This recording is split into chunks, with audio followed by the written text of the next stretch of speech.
I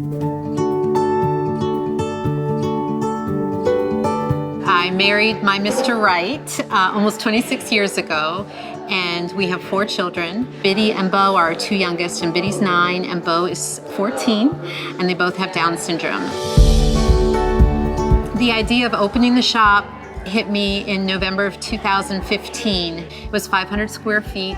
It was a labor of love, and it was just kind of a spontaneous, let's name it Beau's Coffee. When Beau had his 12th birthday, it coincided with us moving into our larger space. And Beau said, we're putting a bigger sign on the building, let's put Bitty's name on the sign too, and that was his 12th birthday wish.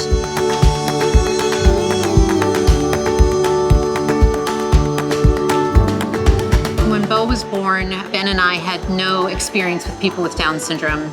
We had spent very little time with people that had intellectual or developmental disabilities. And then I think, when Bitty was born, it made us realize that we had been trusted with these 2 amazing lives, and there must be more to it. We needed to do something more to make the world better for Bitty and Beau, but like for everybody who has an intellectual or developmental disability.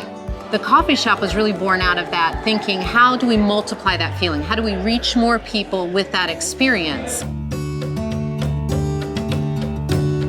Currently, we employ 80 individuals with disabilities, and that can mean anything from Down syndrome to autism, cerebral palsy. And then we also have a support staff of typically developing employees that are there to support our employees in whatever way they need help. We're trying to make a point here that people with disabilities can run a profitable and successful coffee shop.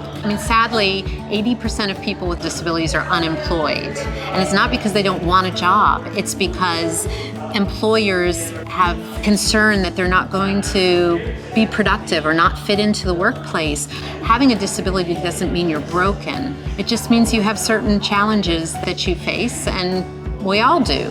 I think that when you have a sense of purpose in the world, it makes you a healthier human being. And for so many people with disabilities that age out of the school system, there is nothing waiting for them. And so when they have a job and they have a purpose and they have an identity, it makes them feel good about themselves. And we all know when you feel good about yourselves, you're going to be a healthier, more productive person. So it's bigger than what's happening here. It's giving them a new sense of identity, and it's helping them blaze their own trail and feel good about themselves.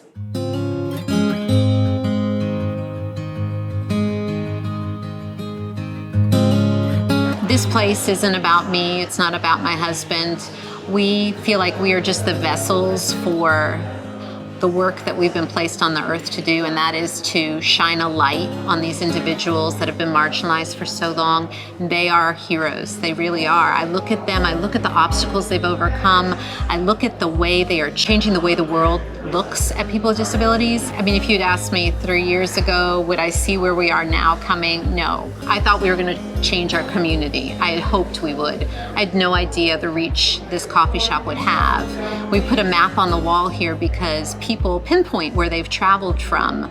If 1 in 5 people in our country has a disability, everybody has a way to connect to that story. And I think, Bitty and Beau's Coffee gives people the conversation starter. It helps them step into this world, whereas maybe they didn't know how to interact with people with disabilities before. Now all of a sudden, there's a safe place to do that.